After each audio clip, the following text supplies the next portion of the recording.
शिव राखी श्रुति नीति और मैं नहीं पावा कलेश। यही विधि धरो विविध तनु ज्ञान न गयो खगेश। त्रिजगदेव नर जोई तनु धरेऊ तह तह तो राम भजन अनुसरेऊ। एक मूल मोहि बिसर न काऊ गुरु करु कोमल शील सुभाऊ। चरम देह द्विज के में पाई सुर दुर्लभ पुराण श्रुति गाई। खेलऊ तहु बालक न मीला करु सकल रघुनायक लीला। प्रौढ़ भय मोहि पिता पढ़ावा समझऊ सुनऊ गुनो नहीं भावा। मनते सकल वासना भागी केवल रामचरण लय लागी। कौ खगेश अस कबन अभागी खरी सेब सुरधनेऊ त्यागी। प्रेम मगन मोहि कछु न सुहाई हरेऊ पिता पढ़ाई पढ़ाई। भय कालवश जब पितु माता मैं बन गयो भजन जगत राता।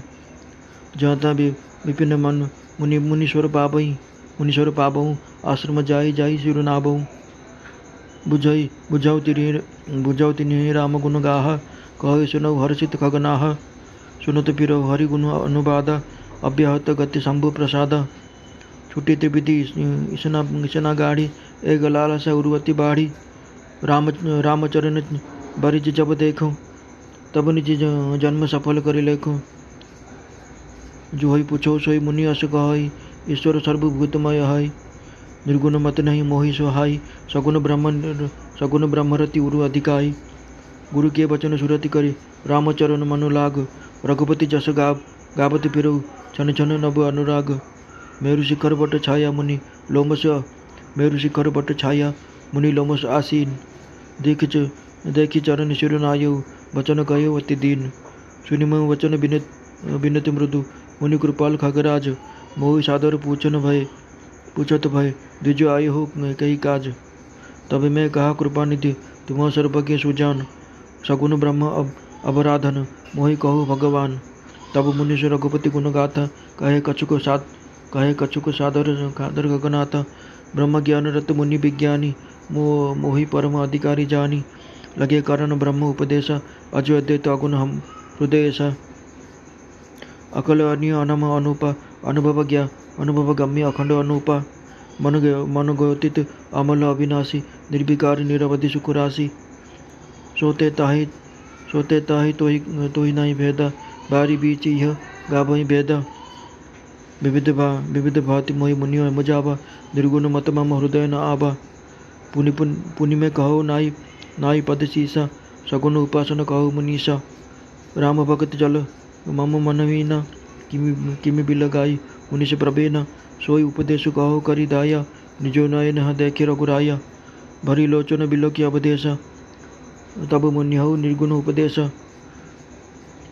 मुनि पुनि कही हरि कथा अनुपा खंडी सगुण मत अगुण निरूपा। तब मैं निर्गुण मत कर दूरी सगुण निरूप करि हट भूरी। उत्तर प्रति उत्तर में कीन्हा मुनि तन भय क्रोध के चिन्हा। सुन प्रभु बहुत अवज्ञा किए उपज क्रोध ज्ञानी न के हिए। अति संघर्ष न जो करो कोई अनल प्रकट चंदन ते होई। बारंबार सकप मुनि करे निरूपम ज्ञान। मैं अपने मन बैठ तब करो विविध अनुमान। क्रोध ते द्विध वृद्धि बिनु द्वैत की बिनु अज्ञान। माया बस परिचिन जड़ जीव के इस समान। कहो कि दुख सब कर हित ताके तही के दरिद्र परस मनि जाके।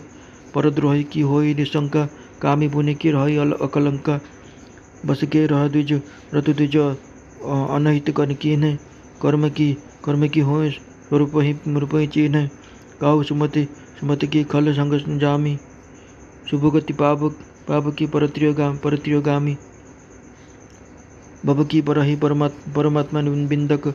सुखी की होय कबहु हरि निंदक। राज की रहे नित्य बिनु जाने अग की रहे हरि चरित बखाने। पावन जस के पुण्य बिनु होई बिनु अघ अजस की पावई कोई। लाभ की किचु हरि भगति समाना जो ही गावो शुद्ध संत पुराना। हानि की जगह ही सम किचु भाई भाजियो न राम ही नरु तो न पाई। अघ की रिपुसुत सम कछु आना धर्म के दाया सरिष हरि जाना। यही विधि अमित जुगृति मन गयऊ मन गुनऊ मुनि उपदेश न सादर सुनऊ पुनि पुनि सगुन फगुन पक्ष में रोपा तब मुनि बोले वचन सकोपा बूढ़ परम शिक्षा दो न मानसी उत्तर प्रति उत्तर बहु आनिसी सत्य वचन विश्वास न करही बायस इव सब हित डरही छठ सपच तब हृदय विशाला सपदि होई पक्षी चंडाला लीन साप में शीश चढ़ाई नहीं कछु भय न दीनता आई तुरत भय में काग तब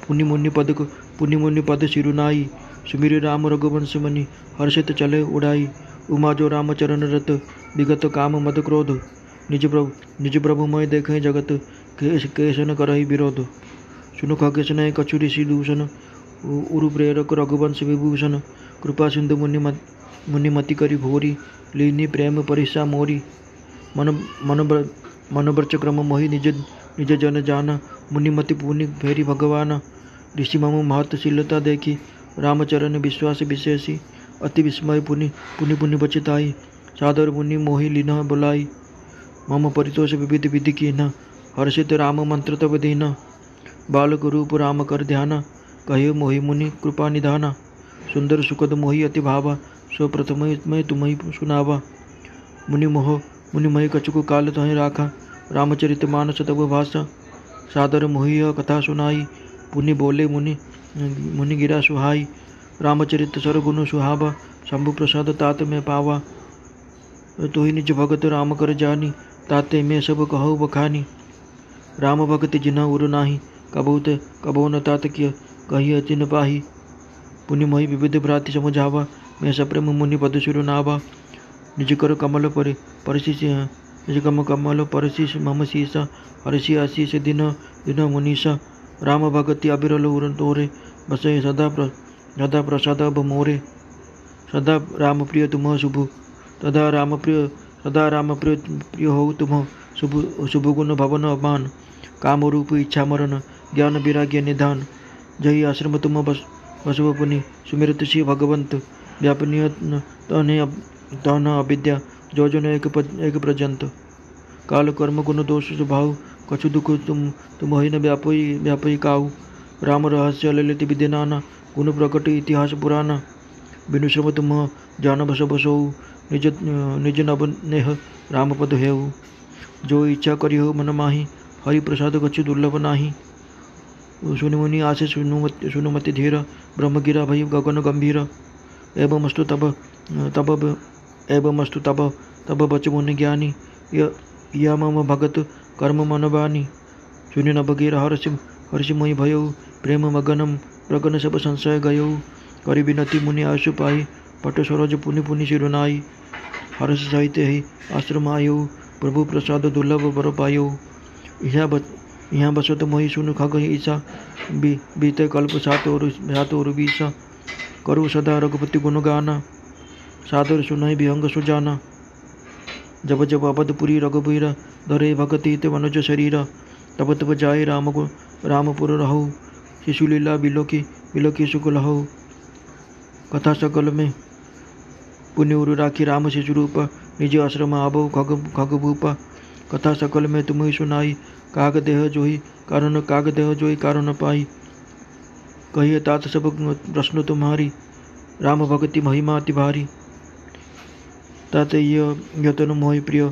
भयो राम पद नेह निज प्रभु दर्शन पायो गए सकल संदेह भगति पचट हट करी रहो दीन महर्षि साप मुनि दुर्लभ पर पायो देखो भजन प्रताप जो असी भगति जानि परिहरहि केवल ज्ञान हेतु ब्रह्म सम करहि ते जड़ कामधेनु गृह त्यागी खोजो त्याग बिरहि भय लागी सुनु खगेश हरि भगति बिहाई जो सुख चाही आनु उपाय 63 महासिंधु बिनु तरनी पौरी पार चाहे जड़ करनी सुनि भूषुंड के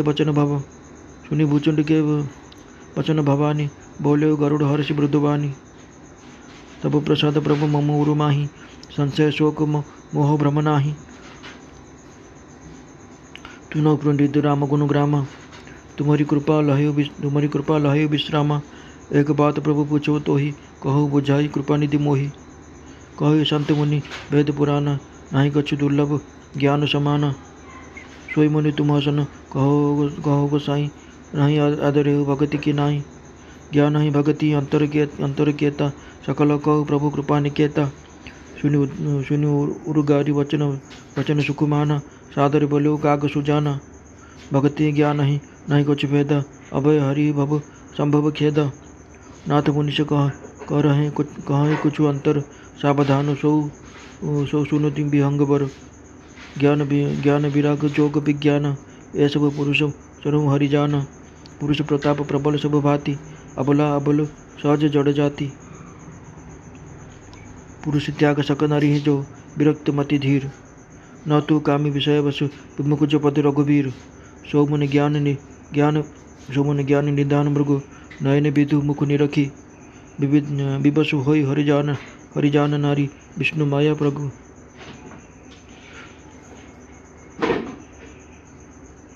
ज्ञान निदान मृगुनयन विदुमुख निरखी सौमुनि ज्ञान निधान नारी विष्णु माया प्रकट विवसु होई हरिजान यहाँ न पक्षपात कछु राखेहु वेद पुराण संत मत गाय भासु मोहन नारी के रूपा पत्रगारी है रीति अनुपा माया भगति सुनो तुम दो नारी वर्ग जाने सब को पुनि रघुबर ही भगति पियारी माया खलु नर्तकी बिचारी भगति सानुकूल रघुराया ताते तो ही डरपति अति माया राम भगति निरूपाधि बसई जासूर सदा बाधि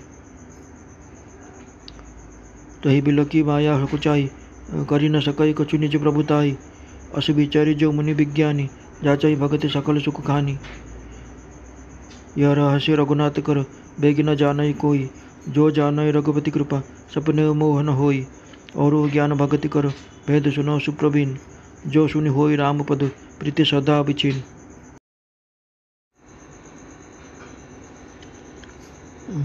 प्रभु शिव वेद मर्यादार रक्षा कले एवं मु दुख भी मु कष्ट भी पाइली नहीं। यही प्रकार हे पक्षीराज गरुड़ मु बहुत शरीर धारण कली किंतु मोर ज्ञान अखंड रहिला अर्थात दूर है नहीं। तिर्यक जोनि अर्थात पशु पक्षी देवता व मनुष्य जेकोसी शरीर मुझे धारण कली सेठारे मु श्रीरामचंद्र भजन गान करुली। यही प्रकार मु सुखी हेली किंतु गोटे दुख मत बारंबार कष्ट देउथला जो गुरुंकर कोमल सुशील स्वभाव मत मो पाई केबी विस्मरण हो नथिला अर्थात मु एपरि कोमल स्वभाव दयालु गुरुंकर अपमान कली यही दुख मत बारंबार कष्ट देउथला।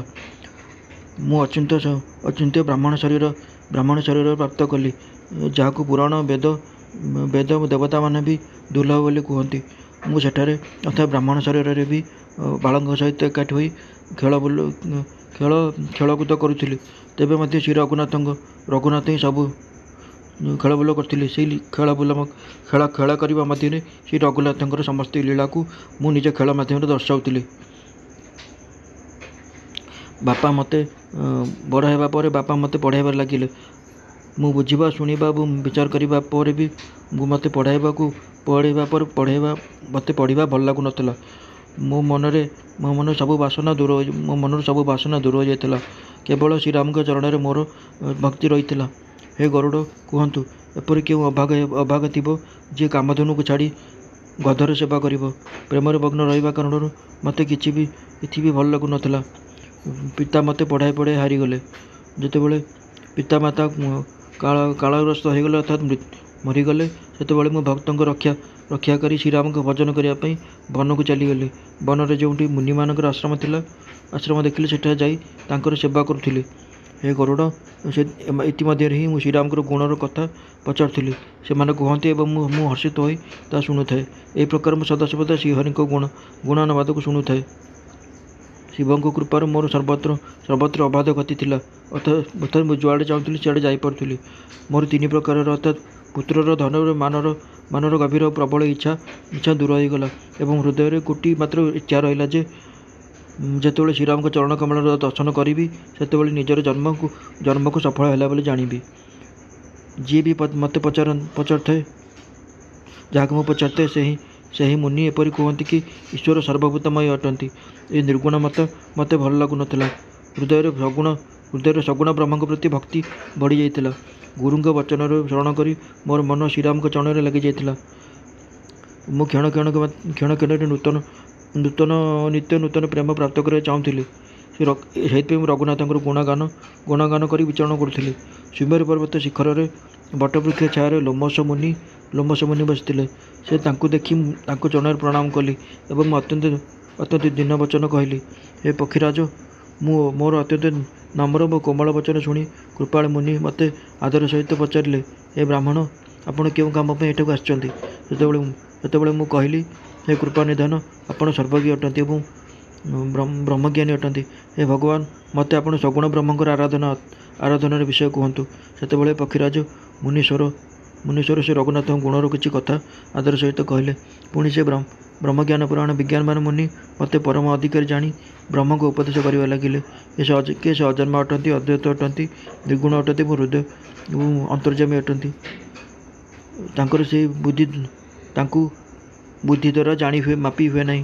ସେ ଇଚ୍ଛା ରହିତ, ନାମ ରହିତ, ରୂପ ରହିତ, ଅନୁଭବରେ ଜାଣିବା ଯୋଗ୍ୟ, ଅଖଣ୍ଡ ଏବଂ ଉପମା ରହିତ ଅଟନ୍ତି। ସେ ମନ ଓ ଇନ୍ଦ୍ରିୟର ଅତୀତ, ନିର୍ମଳ, ବିନାଶ ରହିତ, ନିର୍ବିକାର, ସୀମା ରହିତ ଏବଂ ସୁଖର ରାଶି ଅଟନ୍ତି।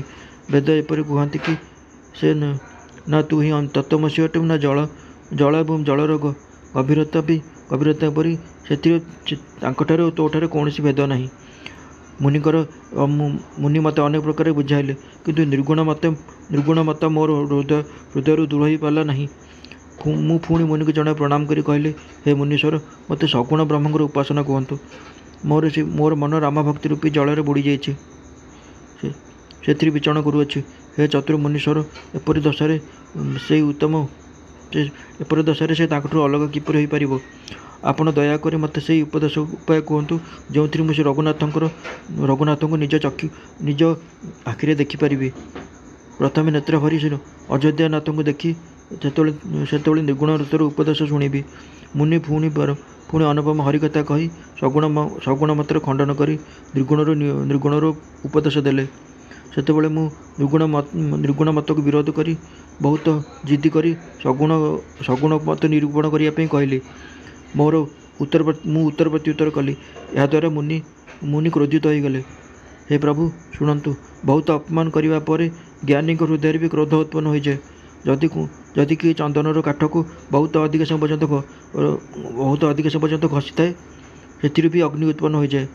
ମୁନି ବାରମ୍ବାର କ୍ରୋଧର ସହିତ ଜ୍ଞାନର ଉପଦେଶ କରିବା ଲାଗିଲେ। ସେତେବେଳେ ମୁଁ ବସି ନିଜ ମନରେ ଅନେକ ପ୍ରକାରର ଅନୁମାନ କରିବା ଲାଗିଲି।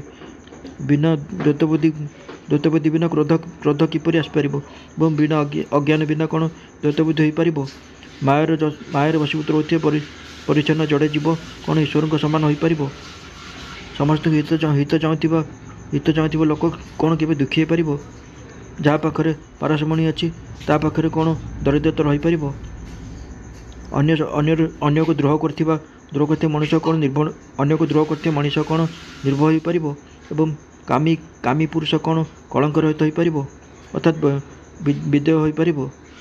ବ୍ରାହ୍ମଣଙ୍କ ଅନୀତି କରୁଥିବା ବଂଶ କ'ଣ ତିଷ୍ଠି ରହିପାରିବ? ସ୍ୱରୂପକୁ ଜାଣିବା ପରେ, ଅର୍ଥାତ୍ ଆତ୍ମଜ୍ଞାନ ହେବା ପରେ କ'ଣ ଆସକ୍ତିପୂର୍ବକ କର୍ମ ହୋଇପାରିବ? ଦୁଷ୍ଟଙ୍କ ସଙ୍ଗ ଦ୍ୱାରା କ'ଣ କାହାର ସୁବୁଦ୍ଧି ଉତ୍ପନ୍ନ ହୋଇଛି? ପରସ୍ତ୍ରୀଗାମୀ କ'ଣ ଉତ୍ତମ ଗତିକୁ ପାଇପାରିବ? ପରମାତ୍ମାକୁ ଜାଣିଥିବା ମନୁଷ୍ୟ କ'ଣ ଜନ୍ମ ମରଣ ବନ୍ଧନରେ ପଡ଼ିପାରିବ? ଭଗବାନଙ୍କୁ ନିନ୍ଦା କରୁଥିବା ଲୋକ କ'ଣ କେବେ ସୁଖୀ ହୋଇପାରିବ? ନୀତି ବିନା ଚଳାଇ ଯାଉଥିବା ରାଜ୍ୟ କ'ଣ କେବେ ତିଷ୍ଠି ରହିପାରିବ? ଶ୍ରୀହରିଙ୍କ ଚରିତ୍ର ବର୍ଣ୍ଣନା କରିବା ପରେ କ'ଣ ପାପ ରହିପାରିବ?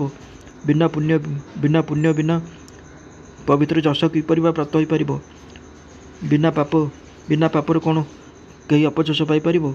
ଯାହାର ମହିମା ବେଦ ସନ୍ଥ ଓ ପୁରାଣ କୁହନ୍ତି, ସେହି ହରିଭକ୍ତି ସମାନ କ'ଣ ଅନ୍ୟ କିଛି ଦ୍ୱିତୀୟ ଲାଭ ଅଛି କି? ହେ ଭାଇ, ଜଗତରେ କ'ଣ ଏହା ସମାନ ଅନ୍ୟ କିଛି ବି ହାନି ହୋଇପାରିବ ଯେ मनुष्य शरीर पाई भी श्रीराम भजन न होइथिबो। चुगुली करथिबे लोक समान कौन कि चुगुली करथिबे लोक समान आ द्वितीय पाप किछि अछि कि?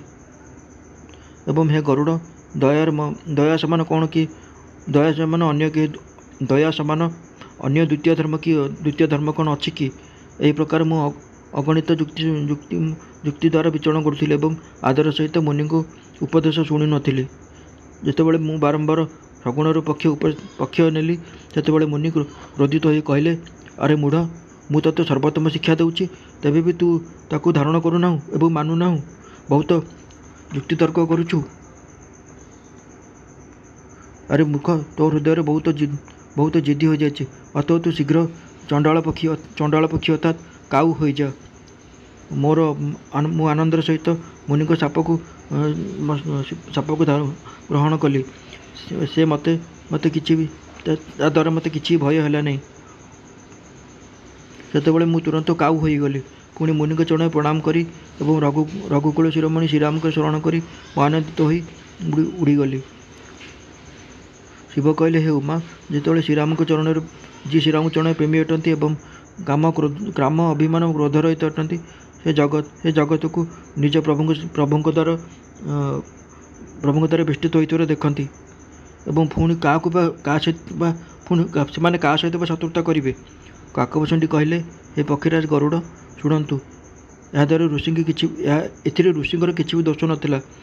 रघुवंश श्रीरामचंद्र ही समस्त हृदय प्रेरणा उत्पन्न करते। कृपासागर प्रभु मुनि का बुद्धि को प्रेरित करी मोर प्रेमर परीक्षा नेले। मन वचन कर्म जितेबाला प्रभु मते निजर दास बोली जानिले, सेतेबाला भगवान मुनि का बुद्धि भ्रष्ट करदेले। ऋषि मोर महान पुरुष परी ऋषि मोर महापुरुषों परी स्वभाव को देखी, अर्थात धैर्य अक्रोध विनय आदि एवं श्रीराम को चरण भक्ति को देखिले। सेतेबाला मुनि बहुत दुखर सहित बारंबार पश्चाताप करी मत आदरपूर्वक डाकिले। से अनेक प्रकार मोर संतोष कले एवं सेतेबाला आनंदित होई मते राम मंत्र दीक्षा देले। कृपानिधन मुनि मते बालक रूप श्रीराम ध्यान विधि कहले। सुंदर और सुखदायक से ध्यान मते बहुत भल लगिला। से ध्यान मुझे आपन को प्रथम ही कही सारी। मुनि किछि समय पर्यंत मते सेठे निज पाखे रखिले। सेतेबेले से रामचरित मानस वर्णना कले। आदरपूर्वक एक कथा शुणी पुणी मुनि मते सुंदर बाणी कहले, हे तात, ए सुंदर और गुप्त रामचरित मानस मु शिव कृपारू पाई। तुमको राम भक्त बोली जानिली, से तुमको सब कथा विस्तारपूर्वक कहली। हे तात, जहाँ हृदय श्रीराम भक्ति नहीं, तांको सामने यहाँ केबे भी कहवा उचित नहीं। मुनि मते बहुत प्रकार बुझाइले। सेतेबेले मु प्रेमर सहित मुनि को चरण प्रणाम कली। मुनिवर निज कर कमल मोर शिरस्पर्श करी आनंदित होई आशीर्वाद देले जे एबे मो कृपारू तुम हृदय प्रगाढ़ सबुबले प्रगाढ़ राम भक्ति विद्यमान रहिबो। तुम्हें सदा श्रीराम प्रिय हेब एवं कल्याण रूप गुणर धाम मान रहित इच्छानुसार रूप धारण कर समर्थ। इच्छा मृत्यु पाइब। इच्छा मृत्यु बर प्राप्त हेब। जार शरीर अर्थात जार तुमर मृत्यु निज इच्छा अनुसार हेब। एवं ज्ञान वैराग्य तुम्हें ज्ञान और वैराग्यर भंडार हेब। एतिकी नुहे, श्रीराम भगवान का शरण करी तुम्हें जो आश्रम सेठारे 1 योजन पर्यंत अविद्या व्याप्त हो पार नहीं। काल कर्म गुण दोष और स्वभाव उत्पन्न किसी भी दुख तुमको व्याप्त हो नहीं। अनेक प्रकार सुंदर श्रीराम का रहस्य अर्थात गुप्त मर्मर चरित्र और गुण जहाँ इतिहास पुराण गुप्त और प्रकट अच्छी से सबू तुम सामग्री प्रकट हो। तुम्हें से सब को भी हला भी जापर बिना परिश्रम जापर। श्रीराम के चरण में तुम अतुट भक्ति हेब। निज मन में तुम्हें जहाँ भी इच्छा कर श्रीहरि कृपार तुम्हें अति सहजरे पाइपर। तुम्हें किसी भी दुर्लभ हेब नहीं। हे धीरवती गरुड़, शुणु, मुनिकर आशीर्वाद शुणी आकाशर गंभीर ब्रह्मवाणी है कि हे ज्ञानी मुनि, तुमर वचन सत्य हो। ଏହି ପକ୍ଷୀ କର୍ମ ମନ ବଚନରେ ମୋର ଭକ୍ତ ହିଁ ଅଟେ। ଆକାଶବାଣୀ ଶୁଣି ମୁନି ବହୁତ ପ୍ରସନ୍ନ ହେଲେ। ସେ ପ୍ରେମମଗ୍ନ, ମୁଁ ପ୍ରେମମଗ୍ନ ହୋଇଗଲି ଏବଂ ମୋର ସବୁ ସନ୍ଦେହ ଦୂର ହୋଇଗଲା। ତାପରେ ମୁନିଙ୍କୁ ବିନତି କରି ଆଜ୍ଞା ପାଇ ଏବଂ ତାଙ୍କର ଚରଣକମଳରେ ପ୍ରଣାମ କରି ମୁଁ ଆନନ୍ଦର ସହିତ ଏହି ଆଶ୍ରମକୁ ଆସିଲି। ପ୍ରଭୁ ଶ୍ରୀରାମଙ୍କ କୃପାରୁ ମୁଁ ଦୁର୍ଲଭ ବର ପାଇଲି।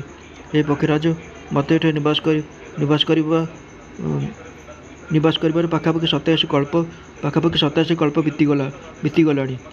ମୁଁ ଏଠାରେ ଶ୍ରୀ ରଘୁନାଥଙ୍କ ଗୁଣର ଗାନ କରୁଛି ଏବଂ ଚତୁରପକ୍ଷୀ ଏହାକୁ ଆଦରପୂର୍ବକ ଶୁଣୁଛନ୍ତି। ଅଯୋଧ୍ୟାପୁରୀରେ ଯେତେବେଳେ ରଘୁନାଥ ଭକ୍ତ ହିତ ପାଇଁ ମନୁଷ୍ୟ ଶରୀର ଧାରଣ କରନ୍ତି, ସେତେବେଳେ ମୁଁ ଯାଇ ଶ୍ରୀରାମଙ୍କ ନଗରୀରେ ରୁହେ ଏବଂ ପ୍ରଭୁଙ୍କ ଶିଶୁଲୀଳାକୁ ଦେଖି ସୁଖ ପ୍ରାପ୍ତ କରେ। ପୁଣି ହେ ପକ୍ଷୀରାଜ, ଶ୍ରୀରାମଙ୍କ ଶିଶୁ ରୂପକୁ ହୃଦୟରେ ଧାରଣ କରି ମୁଁ ନିଜ ଆଶ୍ରମକୁ ଫେରିଆସେ। ଯେଉଁ କାରଣରୁ ମୁଁ କାଉ ଶରୀର ପାଇଲି ଏବଂ ଏସବୁ କଥା ମୁଁ ଆପଣଙ୍କୁ କହିଲି। ହେ तात, ମୁଁ ଆପଣଙ୍କ ସବୁ ପ୍ରଶ୍ନର ଉତ୍ତର କହିଲି। ଆହା, ରାମଭକ୍ତିର ବହୁତ ବଡ଼ ମହିମା ବିଦ୍ୟମାନ। ମୋତେ ନିଜର ଏହି କାକ ଶରୀର ଏଇଥିପାଇଁ ପ୍ରିୟ ଯେ ଏହି ଶରୀରରେ ମୁଁ ଶ୍ରୀରାମଙ୍କ ଦର୍ଶନ କଲି। ଏହି ଶରୀରରେ ମୁଁ ନିଜ ପ୍ରଭୁଙ୍କ ଦର୍ଶନ ପାଇଲି ଏବଂ ମୋର ସବୁ ସନ୍ଦେହ ଦୂର ହୋଇଗଲା। ମୁଁ ଜିଦି କରି ଭକ୍ତି ପକ୍ଷରେ ଦୃଢ଼ ରହିଲି, ଯେଉଁଥିପାଇଁ ମୁନି ଲୋମଶ ମୋତେ ଶାପ ଦେଲେ। କିନ୍ତୁ ତାର ଫଳ ଏହା ହେଲା ଯେ ମୁନିମାନଙ୍କ ପାଇଁ ଯାହା ଦୁର୍ଲଭ, ସେହି ବରଦାନ ମୁଁ ପାଇଲି। ଭଜନର ପ୍ରତାପ ତ ଦେଖନ୍ତୁ।